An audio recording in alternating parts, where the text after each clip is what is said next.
Where's the applause? Hello, everybody. All right, everybody find a comfortable seat or stand. We're going to start this night with a meditation. This journey's taken some of us 4 years, 20 years. For some of us, it's been the past year or even the past few months. And there's a lot that's happened. In all of that time, no matter how long it's been, there's been a lot of transition, a lot of change, a lot of shift. So we thought we'd start this night with setting the groundwork. So if you feel comfortable, go ahead and close your eyes. Feel whatever part of you is touching the ground. Maybe your feet, maybe your back against the chair, your seat of your body in the seat of plastic. Feel that connection. And then notice your breath. Without your breath, you wouldn't be here. And then notice your thoughts. Notice your thoughts. Are they fast? Are they slow? Are they here? Are they back at work? Are they back at home? And notice that you can notice your thoughts. We don't exist just in our bodies or in our minds. There's something else that's a part of us. This is the part of us that showed up to this class, that showed up to South Africa. This is the part of us that dared to drum and to sing, to dance in the streets. This is the part of us that flew 3 days worth of travel to be together with people we've never met, in a country we may or may not have ever been to. This is the part of us that dared. This is the part of us that was vulnerable. And take another deep breath, filling your belly, your chest, and up to your collarbones. Reground yourself, and from all of that excitement, notice the silence that is right now.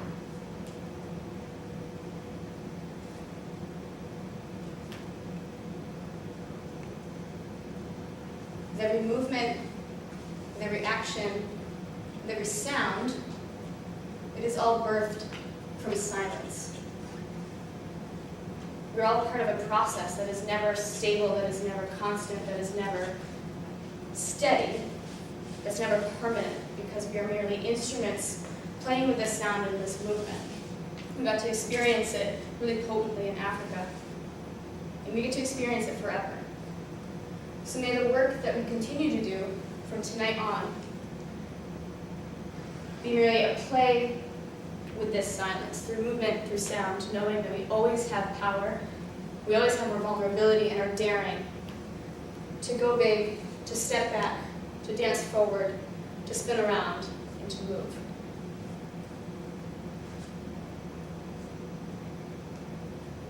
The powerful play goes on, and you may contribute a verse.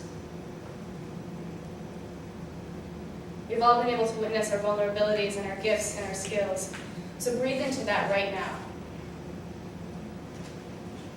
We've all together had this amazing chance to see the big and the small and the best and the worst of everybody, and that's a huge gift, a huge blessing that most people will never have. So what comes from this or what doesn't come from this, there's action and there's space for more. There's action and space to move, there's action and space to step back. And all of that is the creation of this picture, of this project. And you may contribute a verse. So everybody take one more deep breath. And feel what that feels like in your body. These bodies that have journeyed and traveled and felt and experienced and made sound and have danced. And bring yourself present to this room right now. Go ahead and open your eyes. Thank you all for letting me be a part of this trip, this journey, and for opening this presentation for you.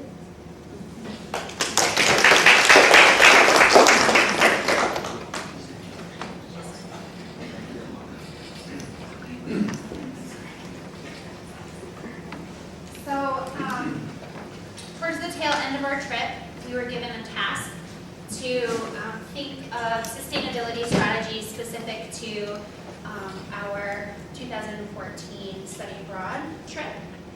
So while we were there, we have pulled together this presentation to help with some self-reflection, to think about what we got out of the program. And we think of sustainability as the topics that were selected are topics that each one of us had some value added in bringing ideas collectively together to kind of see this sustained over time with the university and within the community. So the presentation we put together will walk you through a little bit about our experience and then the students' ideas of how we could potentially raise funds and keep this going. So with that being said. So in 2014, we spent 2 weeks in Montague, South Africa, which is a rural part of the Western Cape. We spent some time with about 16 young adults between the ages of 16 and 28 for a 5-day leadership opportunity in their local community. This is a photo of all of the young people and all of the students and some of the staff that supported us.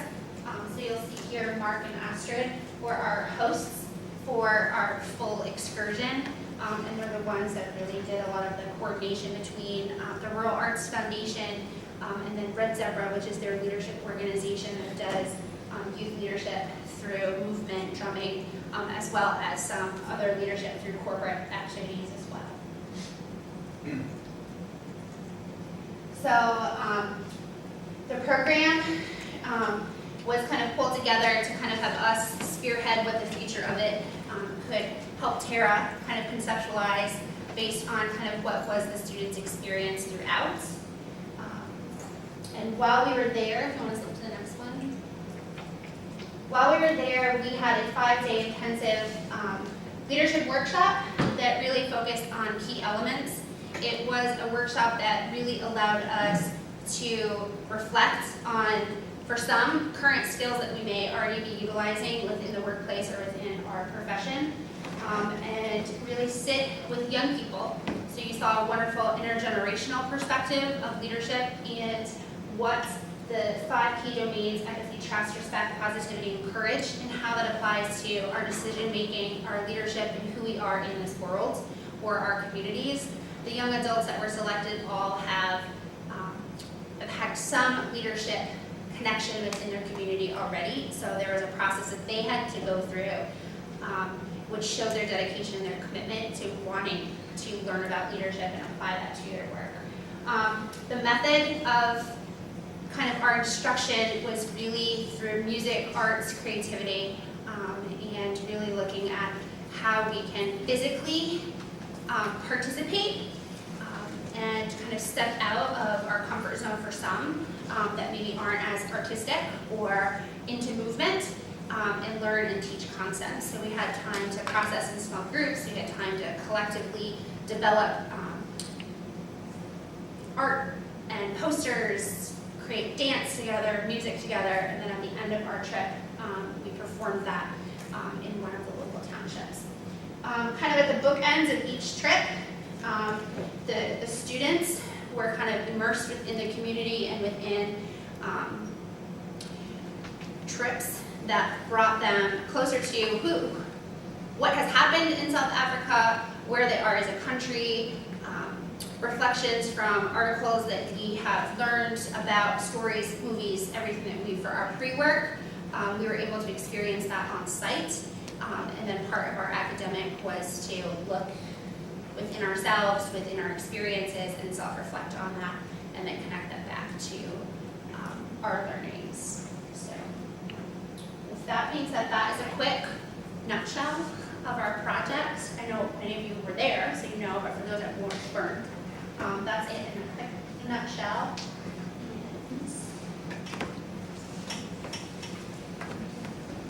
This is just another slide that's a little bit more about the overview of the project, and then we will jump into our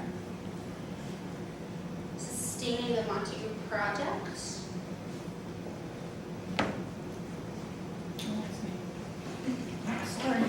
Sorry. That's my cue. Good fun. Well, Tara, since you so gracefully shed light on what we've already discussed. Not everybody was here. Yeah, that was the Cliff Note version, exactly. The whole idea in sustainability is maintaining the connections that we built. Without maintaining that connection, then we don't have anything that can be sustainable. So a couple of the ideas that I kind of threw out in a conversation that I had with Mom T over here is in a collaboration with the USM grant writing team, which I think Ria's spearheading there. We're trying to include funding for a communication hub. So whether that means laptops, desktops, whatever that may mean or may look like, but a hub that's housed right at the RAD Foundation that the students can access, and then we can have something like a monthly Skype session hosted by, we can alternate. RAD Foundation can host, and then we can host. So the idea behind it is, for us to be able to brainstorm conversation topics. What's going on in our community? What's going on in their community? And then how can we as leaders answer and be effective and help support people around what's pertinent and going on in our communities.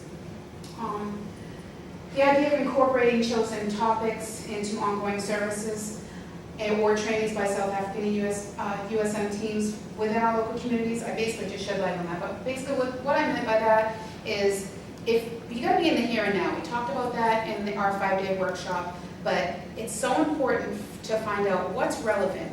What are the needs of our communities? They're not always going to be the same. So there has to be some sort of a level playing field where we either alternate or where we say, you know what, let's deal with the problem and what the problem looks like. And then we can be able to do that via Skype. Another thing that I didn't put in here, and I'm sorry, Laura, this was a thing that I had after, but that I wanted to shed some light on. I've recently partnered up with NAMI Maine, which is the National Alliance for Mental Illness, and I've just become a support group facilitator, and I'm in collaboration also with NAMI International, who is not in South Africa. So what I'm trying to see if we can propose now is if something like this can take place, then why can't I facilitate a support group over Skype session to the people in South Africa, and then hopefully the leaders that are identified and hopefully will continue to grow, just like this will continue to grow, they can take that information and be the ambassadors in their communities.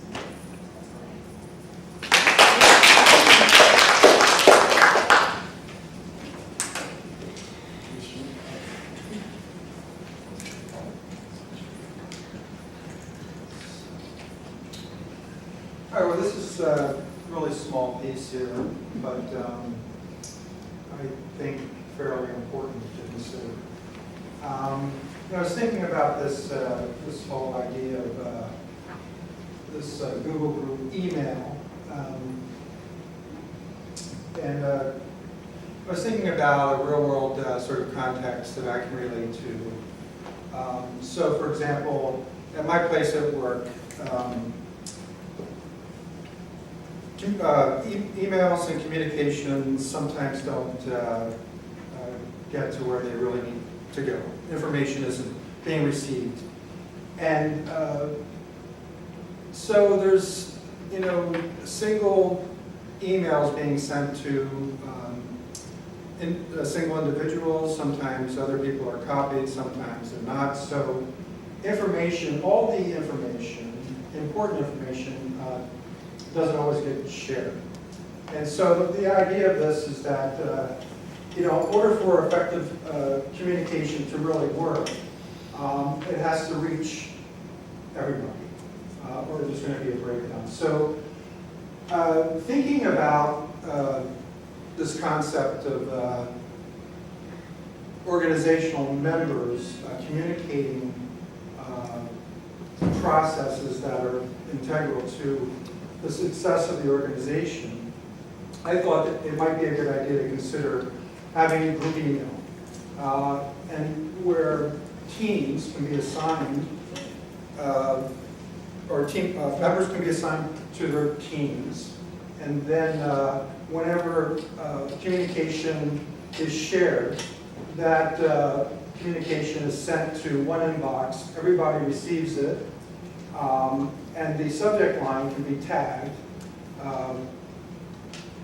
or identified with your particular group that you work with. And so I think it's just a good way to collect all the information into one inbox so that it's all there.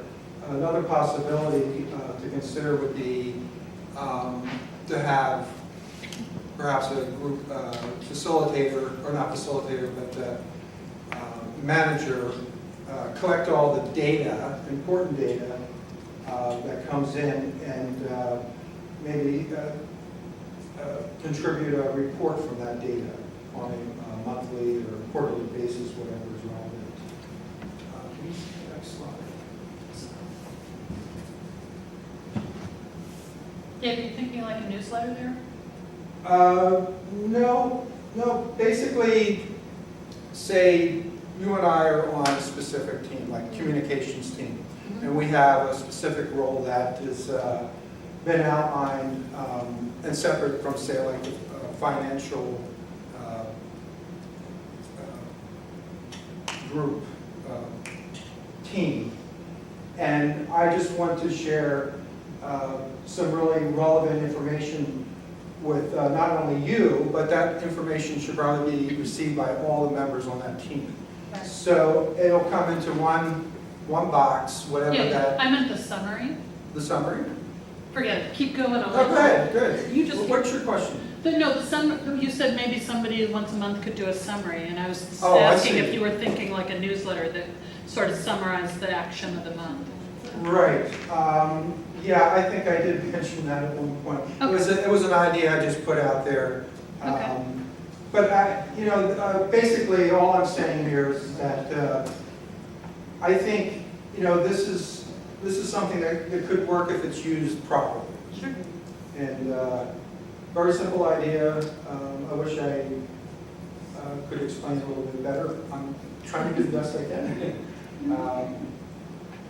Yeah, so a team administrator can sort out all the relevant correspondence for any progress, relevant information that needs to be shared, and there you go. All right.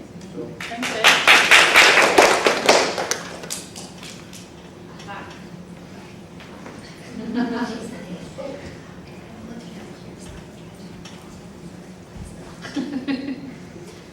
Okay, so I'm speaking about self-care and the idea of internship in South Africa.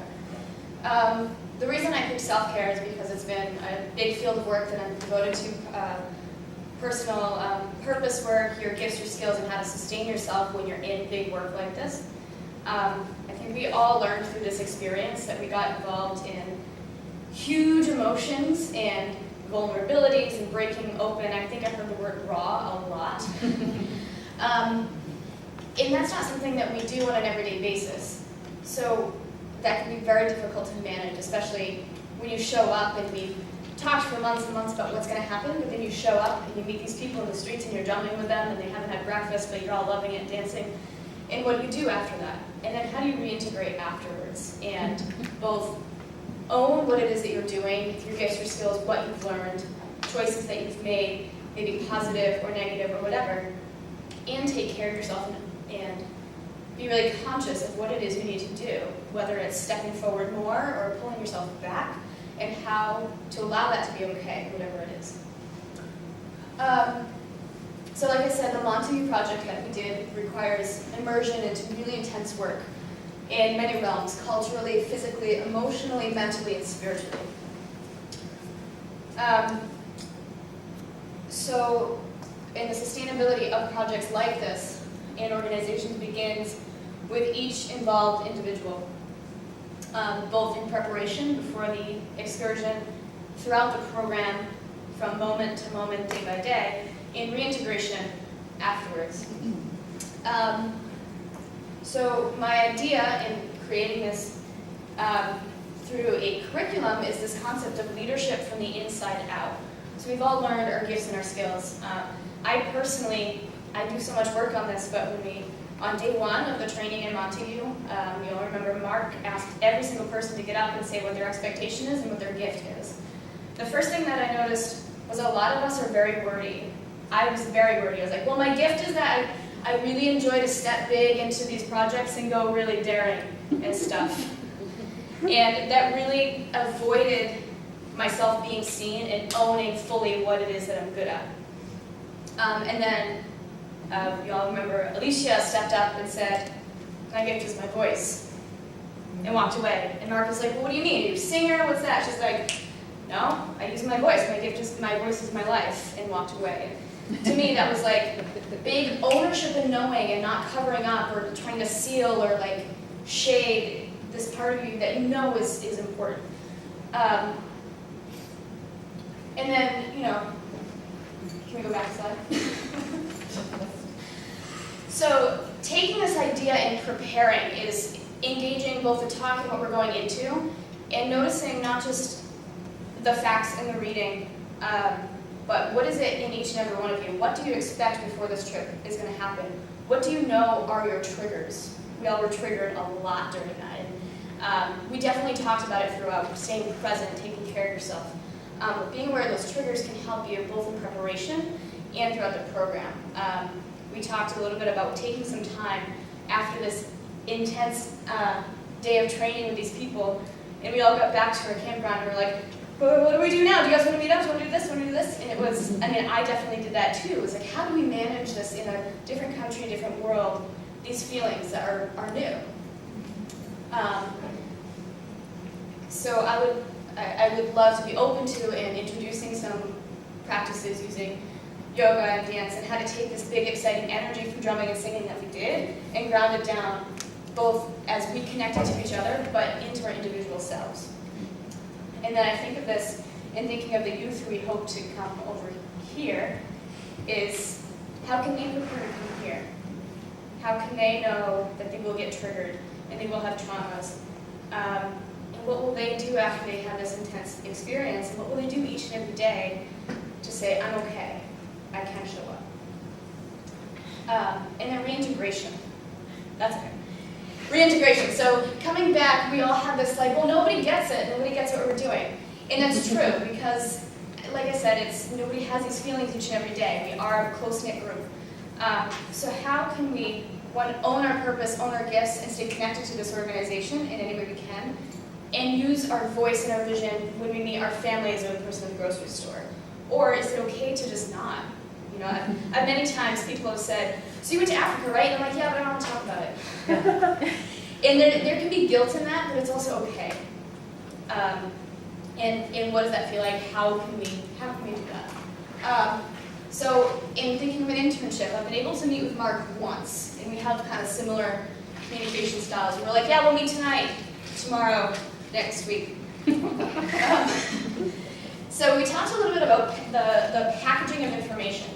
How do we share, how do we get this information of what this program is out to the masses, out to our own people, out to each other, in a different way than what Dave suggested. Not just following up with us, but when we meet new collaborators, when we meet new people who want to participate, how can we honestly share with them the difficulties, the challenges, and the greatness of what this program is? You know, what is the Montague Project? What does that mean? And then what does success and continuation look like? So how do we follow up with people and track the success of this project and this program? Not just us maintaining our relationship with each other because we all love each other and it was amazing, but how do we know that this was successful? And so we spoke about how to receive this data and introducing the Inside Out Self-Care model, and then tracking that continuation. Who is continuing to work in this, either directly in the Red Zebra Foundation or the Montague Project, or who has maybe taken what they learned and stepped out into the community and may not be as involved, but are doing something else. I inhaled the Tic Tac. I Oh. apologize. Thank you. Go ahead. Self-care, Tara. Self-care. Self-care. I got her. That's right. So that is where my brain is at. We all got to see how we have so many gifts just in this one room, so it's very important to us to recognize that, know it, and sustain it, both before, during, and after. The end. Thank you.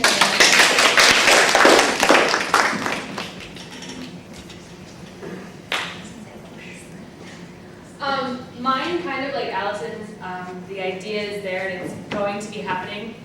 I'm not exactly sure yet how that is really going to happen. While we were on this trip, I had one class with Tara. It was my very first semester and I was just like, no idea what I was doing and what I was getting myself into.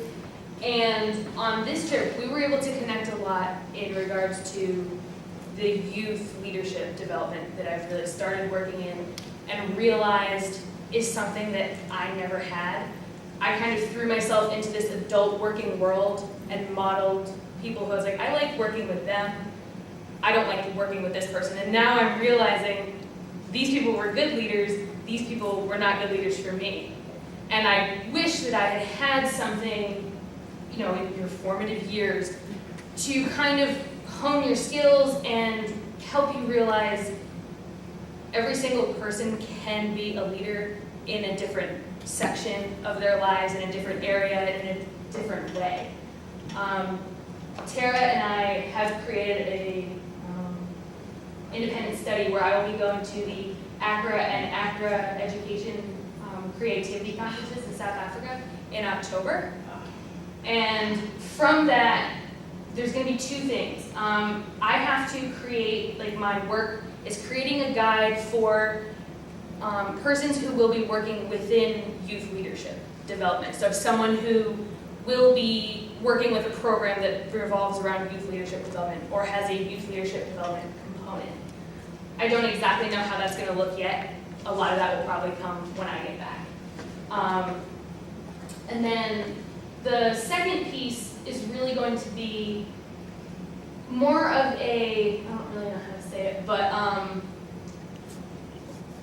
sharing with, Tara and I are going to have a presentation that we're going to give revolving around what the Montague Project is, what we experienced this first year, and what we want it to become going forward. And that's going to be a time when I'm going to use the vast majority of this presentation to say to people, you know, Mark, Astrid, and Tara have been part of these conferences for years, how creative they are, their different organizations, and how they've partnered together using local youth and students from USM and what that's going to look like going forward.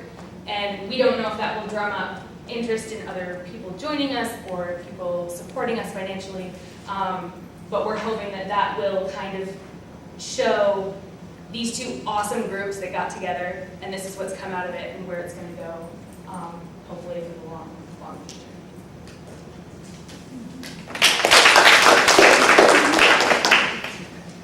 So next is the financial aspect, which is grant writing. So as much as we know that this was an emotional experience for us, and it is hard to put on paper, it is hard to articulate exactly how it changed our lives, how it got us to shift our thinking, how we may continue to move forward with this work. As a grant writer, we have to take that emotion and operationalize it into something that is attainable, because those reading these grants did not come with us to Table Mountain. They did not experience that emotional connection, that bond that we had.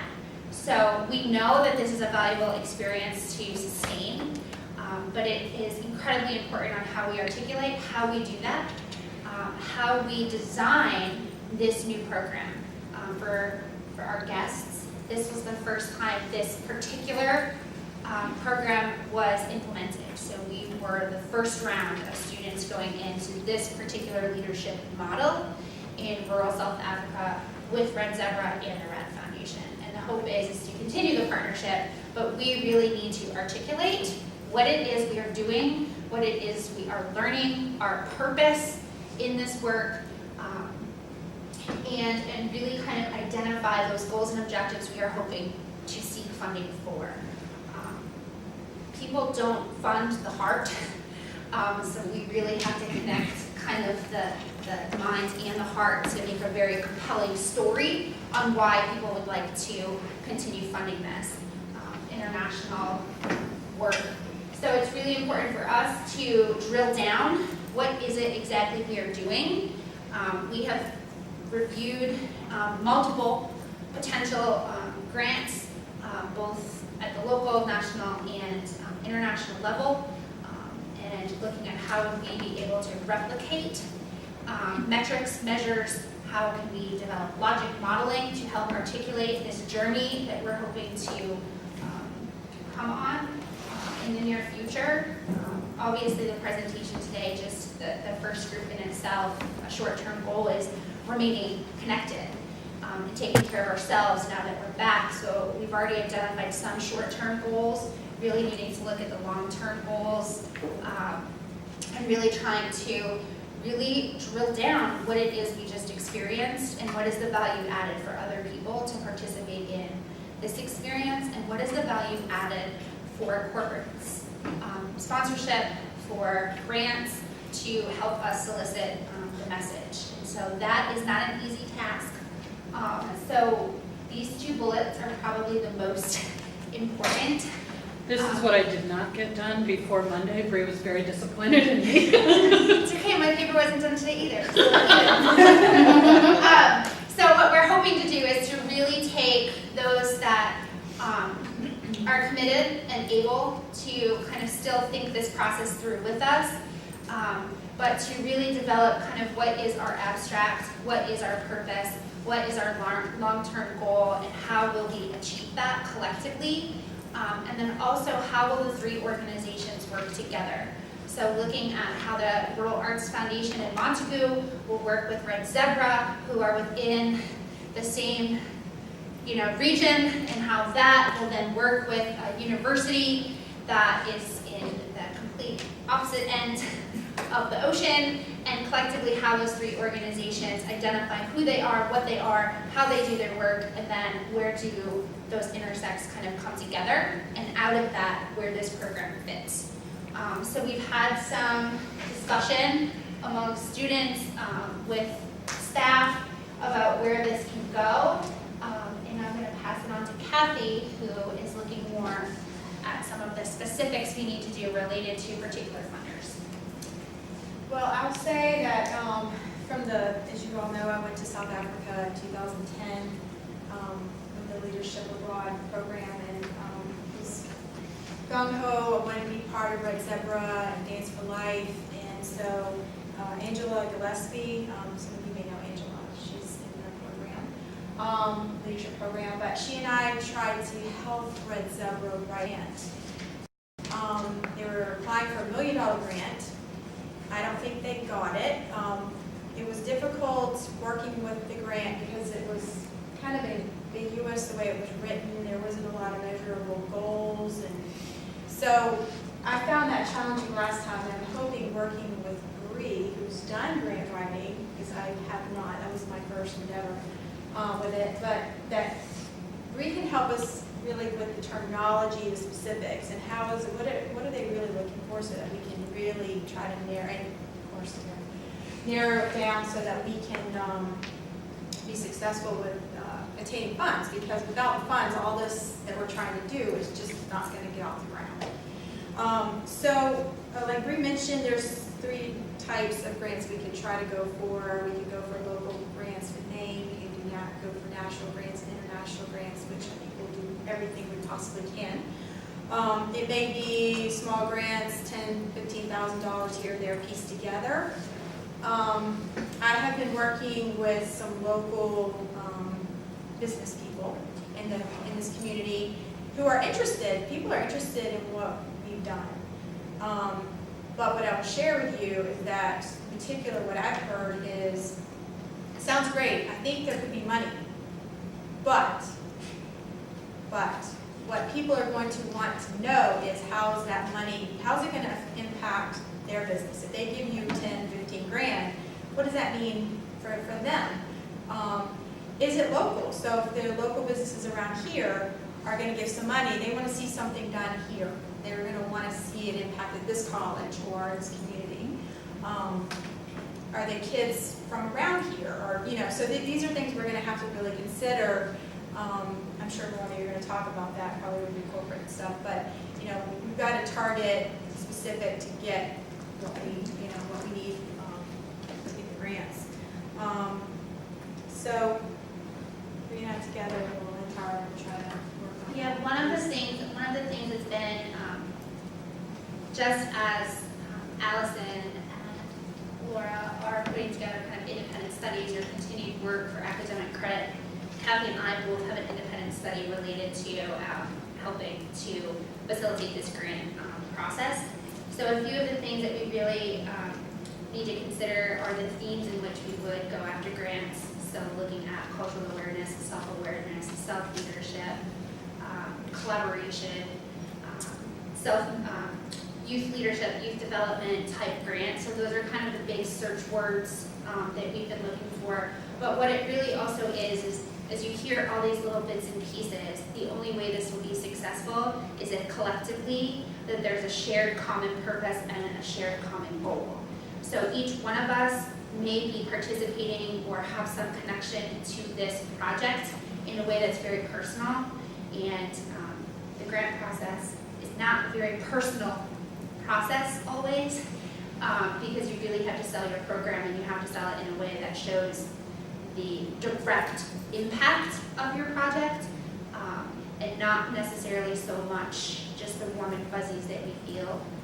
So really looking at collectively coming together as a class and as members that are willing to kind of see this through will help this grant process be successful, kind of this big overarching, how do we continue to do this work, and in what ways we can do that. So I'm putting that kind of out there as a plug, knowing that we have to do it, but each piece right now feels a little fragmented, and we have to figure out ways to kind of pull that all together so it makes sense for a fully sustaining grant proposal.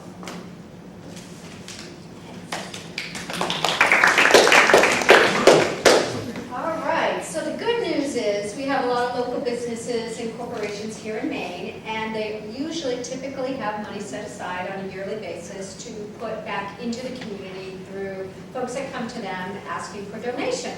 So that's good news because we have that here in Maine. The challenge will be getting those companies and corporations to give us the money for our Montague project. So the question is, how are we going to do that? So as we spoke earlier, it's about making that connection. So how do we make that connection from here in Maine, corporations, all the way to the tip of South Africa for local businesses to give back money to our project? It's by making that connection, as we mentioned. So one way to do that is to show them what it is that we're doing. So what's the leadership camp all about? Show them what it is, and then how is it going to benefit them?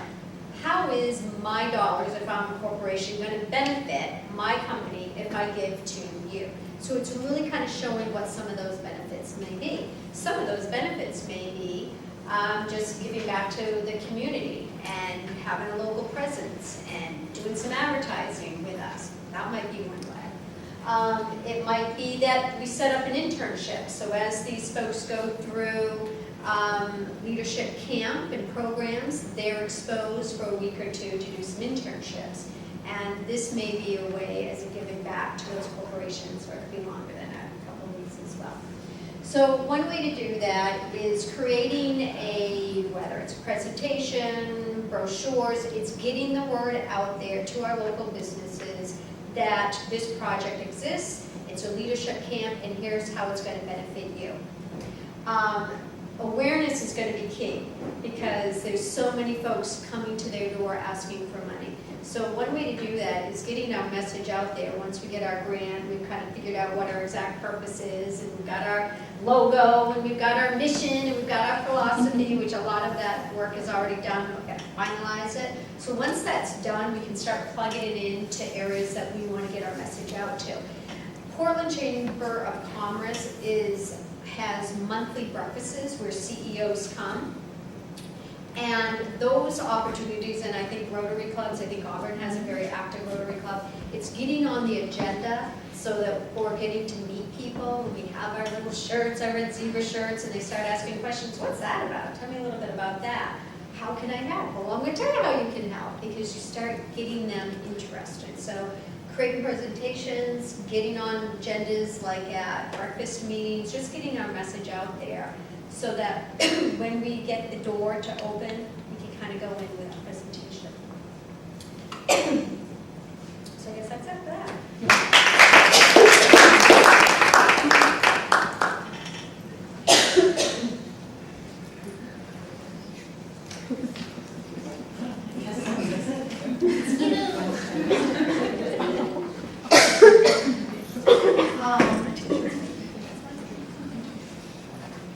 We're at the stage now of using my writing and taking all the proceeds from that and donating it all to the project.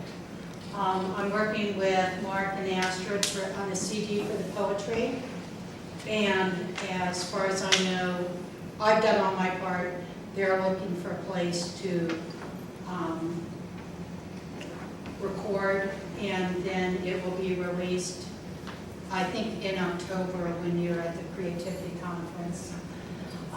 The children's book that I wrote, I just heard today for the first time from the illustrator. Helen has provided an illustrator and a publisher. And it will be... What's the title of it? It's called The Little Song Boy and His Special White Rock. Oh, that's And it's about a little boy. It takes place in the area of Guano Cave. And it just, I was sitting there, because everybody knows I was lagging, and I found this rock that looks just like an arrowhead. I've got a picture of it on my phone. And while you guys were out there, I was just thinking about a little boy who lived thousands of years ago and wanted to become a hunter. And he asked his dad, could he go hunting with him, and they said, no, you're too young. And so he made his own, he found this special white rock and made his own spear. And he goes out hunting. Well, he follows him out hunting and sort of gets left behind. And sees a lot, and he's cool with that because, you know, he can hunt by himself. And he sees this lion laying in the sun asleep, and he throws a spear at it. And of course, the spear bounces off. And the lion wakes up, and they end up becoming friends, and they talk all day. And that evening, the little song boy gets word because he knows that if he's away from the fire at the cave in nighttime, tragic things can occur. And the lion walks him back and waits for him to get up to the cave, and then walks away. And the little boy turns around and drops to say goodbye to the lion, and drops the spear. And he finds a shaft, but he never finds a rock again. And then thousands of years later, a woman is sitting there, sees a rock, picks it up and listens to it, and it tells her the story. Because it was not written by me, it's a story as told by the rock. And then the woman brings it home to her grandson and writes a story for him, and he now has a spearhead, so that when he touches it, he too will dream of Africa. So,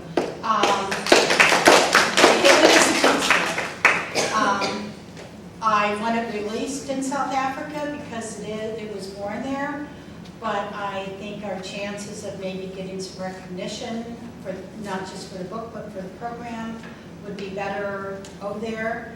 And it was so nice because my surgeon is from South Africa, so he has a 6-year-old son, so I gave him a copy of it, and he looked at the title, and I didn't have to say, oh, what's a song boy, and explain that. He knew exactly, so it tells me it needs to be completed and released there, although originally, afterwards will be for sale here. So those are and then the other thing I've done is created jewelry that everybody can see over here. And they will be either, Tara and I haven't talked about it yet, but they will be sold or auctioned off, and all the money will go to the project. I still have more rocks to do. And then my surgeon, who's going home in October, is bringing back more rocks for me. Laura and I So- can as well. Okay, good. And we can always put a store on the Montague Project website that I'm in the process of building. Okay. So those are the three things that I already got in progress. What I'm proposing is that we do a fundraiser as a walkathon in Portland around the Back Cove in conjunction with a culture fair at the Payson Park. Conversante does something similar for their hospital in Haiti, and they always get a great response. And I think one of the really good partners we could get down in Portland would be the culture, African Culture and Museum. So I have not got hold of him yet. Oh, I met him. I have his card. He wants to talk. Okay, good. And it's a way of not just always looking at how do we make more money, but how do we get exposure. I was thinking about the fact that a 3rd or 4th grade class in Portland and one in Lewiston could become pen pals with the students at Novantu. Absolutely. And my sister suggested 3rd or 4th grade. She's a teacher. She said they're really open to doing and learning. And she said much later in that, and it's like not cool anymore. Sure. And then we could work with at least 2 of the high schools there, because they all have community service to do and could raise, do some actual fundraisers for us in terms of getting school supplies. So I'm willing to work on this project ongoing. And the other thing I think is we've got a lot of talent here, and we could set up a speakers bureau so that we could go around to different organizations besides the Rotary. There's a lot of women's groups, church groups that are looking for something and are really good at Old contributing. folks homes? Yeah. So that's my part of it. Very good job.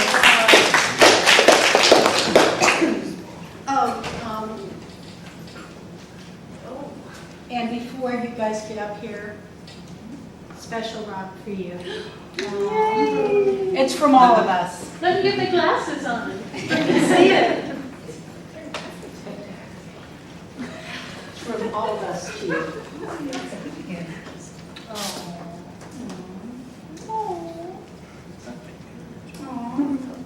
Handmade by Cindy. You're welcome. So cool. Didn't get you one made yet.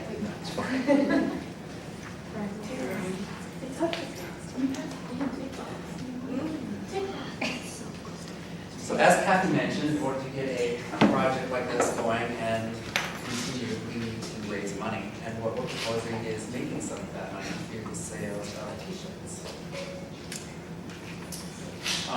We've already got a couple of artists on retainer that we're working with design ideas. We don't have anything solid yet, no pictures, but we've got a couple in the works right now. Important, we would like to, the goal right now is to make $10 off each sale, profit for the project, off each t-shirt. I think that that's doable. I've spoken to one screen printer here, we can do the t-shirts and the printing, and once we get the logo off the ground and we own it, they will keep it for us as long as we can, it's they'll kind of try to work with us once we know a little bit more. And they can do that for around $7 an hour, or an hour, for $7 a t-shirt.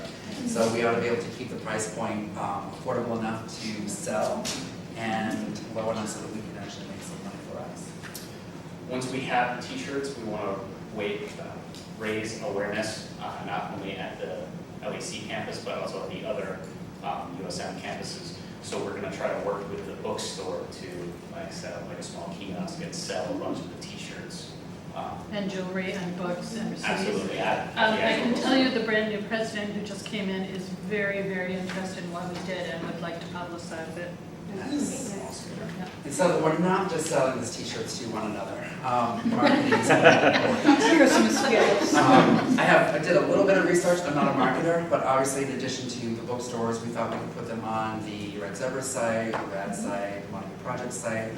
I discovered something today called Booster.com, which actually specializes in selling t-shirts for charities. They want to print the t-shirts, of course, but with that, it'll be a little bit more than the $7, but they also take care of the drop shipping and all the business portion, and it would be able to sustain itself once we did that, even if we took a little bit less money. Other than that, there's other, I'm trying to think what else, Cafe Press also does sort of the same thing where they would have to make the t-shirt, but you can post it on their site and they'll help do a little bit of marketing. So our first short-term goal is to create a couple of t-shirts, get 500 of them printed off, and that will yield us approximately $5,000 in profit for the project. Can we have some tanks too? Yeah. Absolutely. Girls like tanks. Whatever. And that's pretty much it. We just want to have something cool we can wear that gets it out there. Two things. One, for t-shirts, the labor involved is where some of the cost goes, but it's wicked easy. And so as you're talking with those, if you say, hey, we'll come volunteer our time, because actually making t-shirts isn't hard. We'll come volunteer our time so that you don't have to pay one of your shop guys to fold the shirts and run them through the dryer. So something to throw out there, like, if you let us use equipment and you do the pulling, or pulling the screens isn't even tough, but if we can offset the labor side of it, might be able to save more there. And then the other thing is, a friend of mine started an apparel company, and so I can find out best ways to get the word out about apparel. He's got a fairly successful business now. So. That's great. Great. Thanks for listening.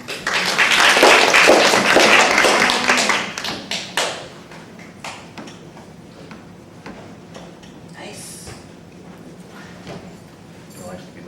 Okay, so I chose to work on the donations aspect of the project because I was extremely successful at it for this trip. My car was loaded full of stuff from all my friends, my coworkers, my family. I took Tara's idea and ran with it. This change for change jars. I love the idea, and I'm going to speak with my boss about. First, I was thinking of putting a big one at the hose stand, but then I thought people don't pay attention at the hose stand. They're hungry and they want to sit down and eat. So if I could let him, if he will let me put some on every table while people are sitting there talking. They'll have a chance to read the description, read what it's all about, spread awareness, and hopefully empty their pockets. Nice.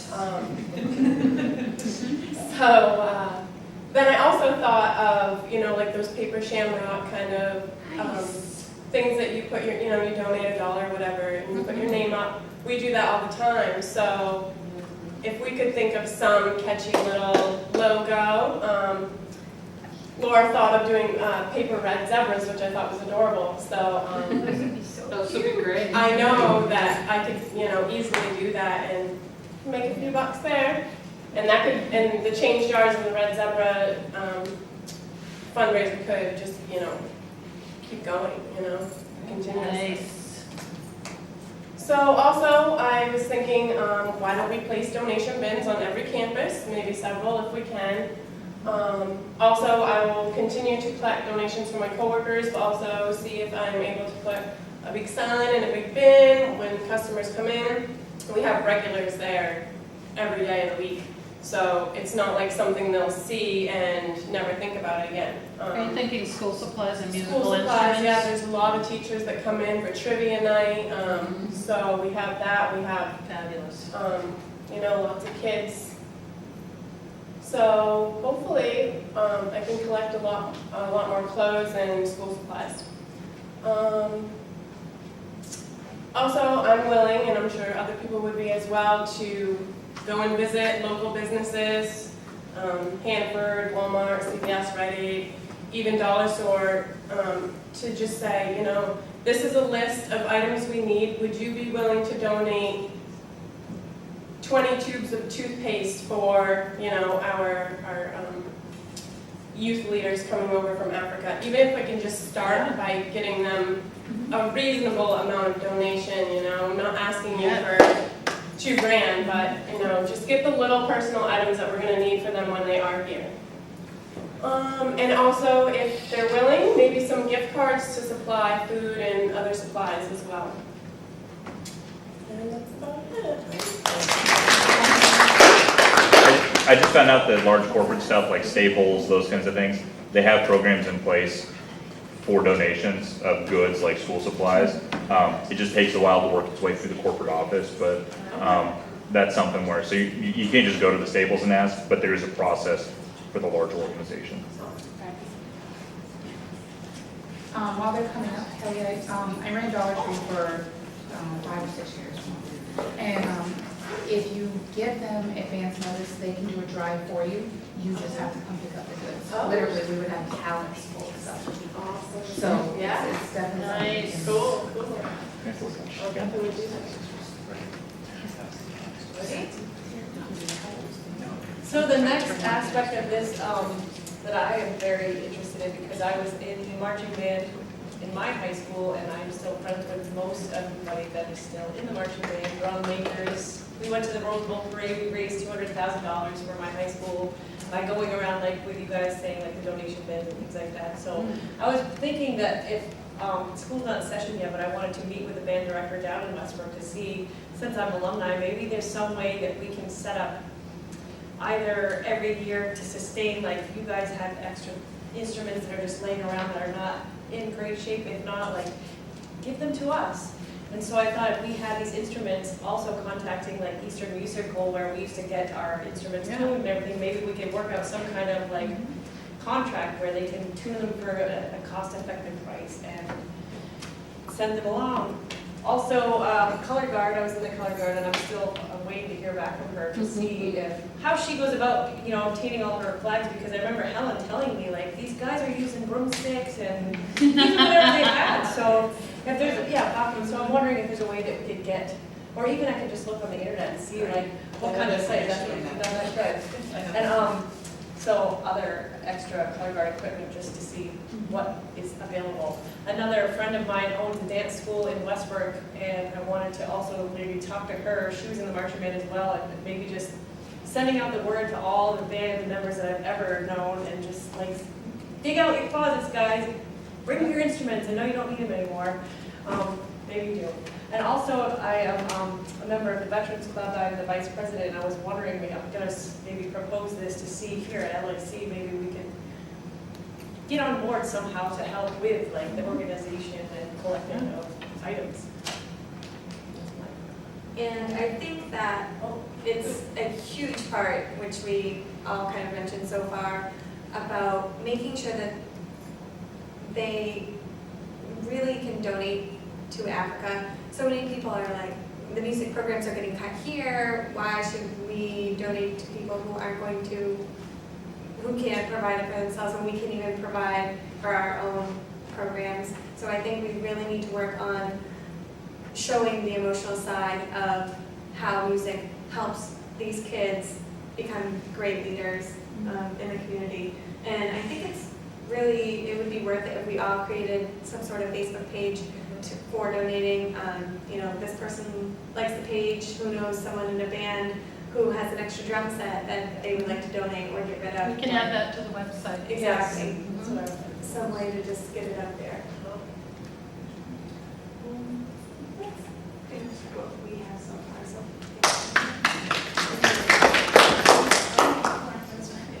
Yeah, this was just, we wanted to make sure that this was in the presentation. The Clink account, Tara is keeping open, and we'll have the bags available. Anyone who wants to, I gave them to all of my family when I was at camp, so they can bring them to me. Yeah. Especially have relatives.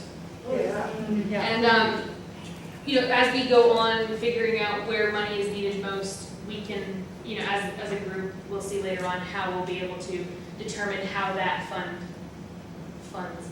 those Just so you funds know, will I be- just, thank you, Greg, for starting the fundraising account with your donation. No, it's talking. I also drained the Clink account since we got back and added that to the donation site that I set up, so There's also. it's already gone to hell. There's a long weekend coming up with lots of barbecues and family parties, so it would be perfect opportunity to bring your clink bags. Yes. In the end of the month. Anywhere people are drinking lots of beer. Or have we thought about like going out, like, I mean, we would need t-shirts so people know we are all together, but Right. like I know for my kids' sports teams, I can't tell you how many times I've been in the back of somebody's damn pickup truck, like, oh, we love some bottles. I can tell you, we mapped out for Standish, we mapped out every single street in the town of Standish. I was had a Standish softball for a while, and we would raise $4,000 in a morning. Wow. Everybody had a route, Right. everybody had a pitch, and you have to have people at the redemption center willing to get filthy, and, some drive, some sort, It's great. yeah, Where's the dad? yeah. I forgot to mention when I was doing my piece that I haven't completely researched it, but I was looking up online fundraisers, and there's this one called GoFundMe, and it says. Cindy already started one. You did? Yeah. Oh, awesome, perfect, Yeah. cool. Brian's I doing didn't- that too for his baseball. Yeah. Cindy, can you, and when I get the website, I'm gonna send the website once I do what Bree has required I'll of put me. it back up on my Facebook site tonight. Because Bree's now my boss. But I wanna make sure, I'm gonna do whatever Bree told me to do, and then I'm gonna watch the presentation, try and get all these pieces and parts, but I'm gonna send it out to you, because I wanna make sure that everything we're selling is in the store. And you can go to GoFundMe, and you can go to the Rat Activist page, and you can donate in lots of different ways, and you can get involved. We could also have other people getting involved because it's so cool. Dave, I don't know, I'm sorry, I'm talking in the middle of your presentation, but I don't know if you have thought further about like a two-minute version of your movie, like a 2-minute promo clip that shows the energy. I have a half-hour clip. Okay. That's Or what- rather, but like a trailer. If we could have just like a 2-minute The Montague trailer. Project. Yeah, Oh, I of see. that? Oh, yeah, yeah, that would be awesome. okay. And they can also watch the longer one with your permission. Because that's most people's attention span. Right. Yes. But both would Suck 'em be in with incredible. Yeah, That's it. yeah. So then we can use it, like when I go to, when we go to a funder lunch thing, we can show the 2-minute and just like, this is what we're talking about, because we have 10 minutes to talk at the beginning of the luncheon or something. Yeah, actually, I have a little bit more experience with those shorter films, so Great. I'm sure I can pull that off. Okay, The I'm gonna- one I'm doing now is pretty complicated. Yay! I'm so excited to see it. I'm gonna shut up now, I have a problem with talking, so I'll shut up now. We're getting help. No, you're not. Any problem with Okay, as we mentioned, the marching band is growing, and in order to do that and continue growing, they need instruments, and they need uniforms, and they need flags and poles, and so on. I've been in touch with Helen. She said their immediate need is for 22 color guard flag poles, because they're just using sticks or whatever they can find right now. And I would imagine that a lot of those poles would need flags also. She also suggested some tambourines to give to the newer members so that until they learn a different instrument or just don't have the knack, they can do something and still be a part of this wonderful project. So I priced out some flags. They're not very expensive. They're in US dollars, they're about $10. She had quoted 100 grand. So it works both sides of the ocean. So figuring about that would be about $1,500. And that's generous because I'm figuring also that you may want to go a little more on some other things, shipping, things like that as well. Funding for this is going to be part of whatever group effort we're making, of course. But this is more of an immediate need, and where I'm worried is that this is something that's kind of an aside, but it's important also, because the band itself is something that draws the students in, gives them the skills, the confidence that they need to be leaders in their community. And that's why it's really, it's not part of that training program, but equally important because it's something they're dealing with every week. They have their practice on Saturdays. They have parades that they're looking forward to performing in. She has fabric for uniforms, but no money to pay somebody to make them into uniforms, so it's just sitting there. I'm not sure what she's looking for drums and other brass instruments. She just said percussion. So I'm not sure at this point where she's going with it. I'm sure she has other connections, but I went ahead and did just an overview of some used drums that are found online. They can range, even a used drum can be very expensive for marching bands. And then you have to hope that they're in good shape. So the donated items are really great if we can get those, because usually people take pretty good care of them, even though they're stashed in the closet somewhere.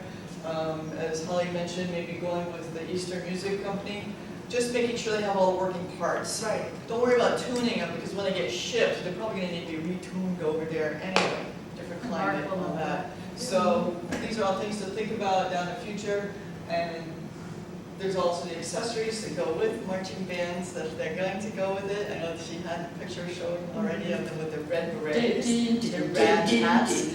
And so that's something that the kids are proud of. They can be out there and be something, you know, with their peers. They can just collaborate and get that respect that they may not know. Can I ask a quick question? Doesn't this involve a lot of the littler guys too? A little bit. The littler guys. Yeah, so it's for. Because we don't start the leadership training till 16, so we could get some of the little guys, some of Yeah, I'm them not sure encouraged. what age they were recruiting, the drum guys. But and some I of them were don't pretty know. little on those nickel Yeah, buckets. some of them looked like they were less than. True, but you're looking to keep this going for 30 years. I know, it's my Get them in there now. Yeah, so again, that's probably where she's looking for getting some tambourines and some of those easier instruments to play. And so, not knowing how quickly we can raise funds for that, I have several rand, 100 rand left over that I found in a pocket. So I can donate at least something towards it right now, and others that, that's right, I mean, you can start bringing your rand, like you bring it to you. Yeah, bring me, if anybody's willing to donate whatever rand they have left, I will get it to her in October. And as far as shipping, I'm still working with her on that. I don't know how much we need to worry about getting the instruments here and then shipping them to her, which of course costs a lot of money, because these things are not light. And South African Postal Service is not Yeah, how reliable. much do we want to trust that? Not at all. So really what It's we're not great. looking for It's better is than like just the Mozambique, but. costs that are involved. Even if she orders them, that's probably what she's going to have to pay roughly in US dollars. So this is something that we want to look at as an ongoing project on a paralleling. So Monica, just to be clear, if the price is the same in the US and Africa, I suggest we buy them in Africa so we don't have to pay for shipping. Exactly, Yeah. exactly. That's why I'm thinking with the fundraising programs or a fund And Mark will accounts cover that it. you're setting up online, she can draw off those funds to buy the specific drum color or drum type that they need to add for each of the new members that are coming in. Yeah, and we've already sent 900 grand over, so. Oh, so, great. 948. So that's what, I just had a really quick idea right now, something, the smaller instruments, once this is off the ground and kids are coming here, they can take an instrument home with them. Right. Yes. Yes. So smart, Laura. yeah. Smart. So maybe we can ask for a donation of duffels or whatever to get stuff back. Well, when we get stuff, you know, like how we collected donations, can't we ask for it to, you know, if you have an old suitcase, Yes, can we keep absolutely. that? And Absolutely. then just send them back with it. It'll take some close collaboration with her because marching bands, of course, are all about looking the same.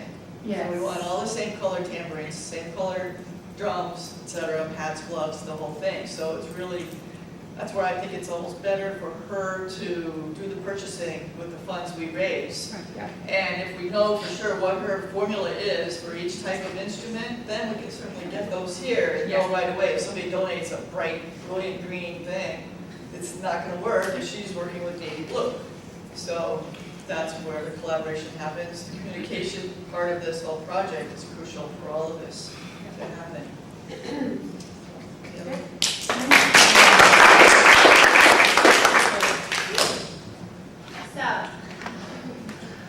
obviously, you guys spent some time with us during our debrief, and they were never short, each evening when we were there. So as a class, when we came together to kind of process this presentation and pull things together, we made some recommendations to the university on what we hope this being leadership intensive, this kind of coming and going of young people and students back and forth. And so these are some recommendations that we put forth, that we, obviously July 2015 is our kind of, we hope, to pilot a project here, with 24 participants from southern and central Maine, Montague, and surrounding areas of South Africa, because that's where relationships are, and we thought that we would need to kind of start with the existing collaboration, the existing relationships, and then kind of pilot that, see where that goes, and then grow out to other regions or other organizations that may want to participate.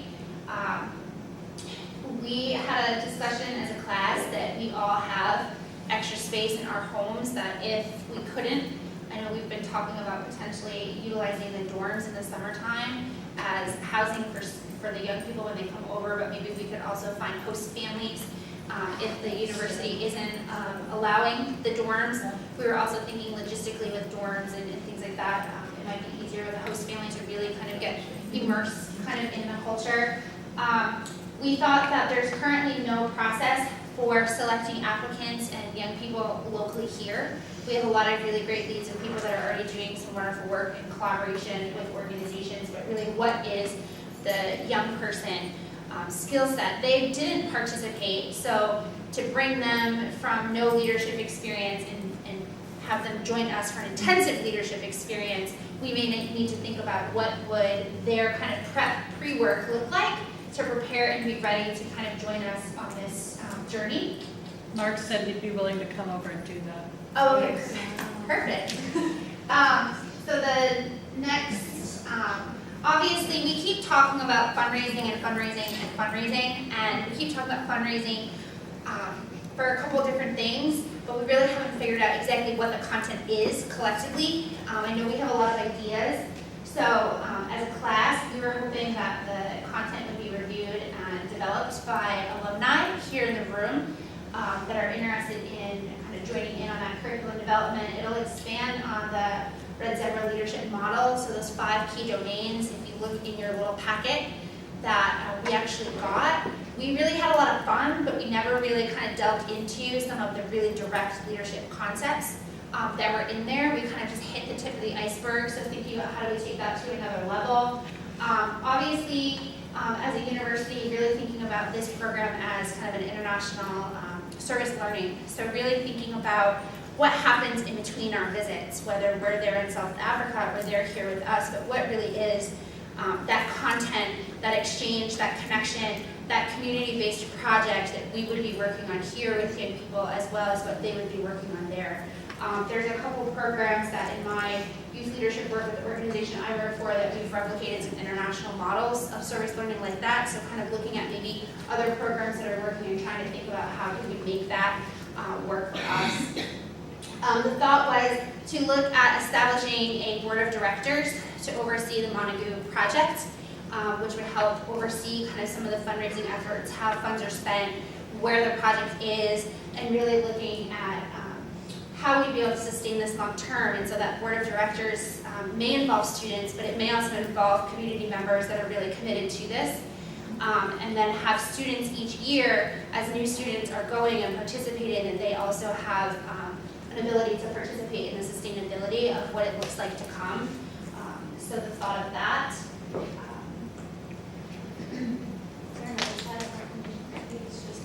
Yeah, so we had a really long conversation at Kathy's house to come up with these like 6 recommendations. We don't have next steps. Obviously, this is a university-based project, so as the faculty of the program, you guys kind of taking that on, but I think I speak on behalf of the whole class that we're committed and we want to stay involved, but we want to stay involved in a really meaningful way to make sure that it kind of stays as true as our experience moving forward. So however we do that next, we'll have to decide.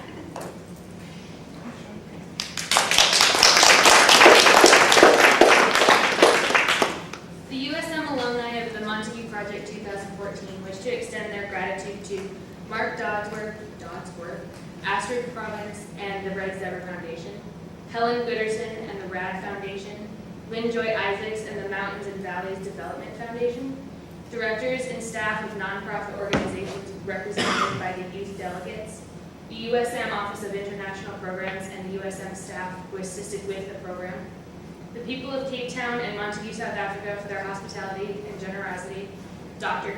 Tara Cost and Dr. Brian Davenport. We wish to recognize the 18 youth delegates from South Africa for their participation with the Montague Project.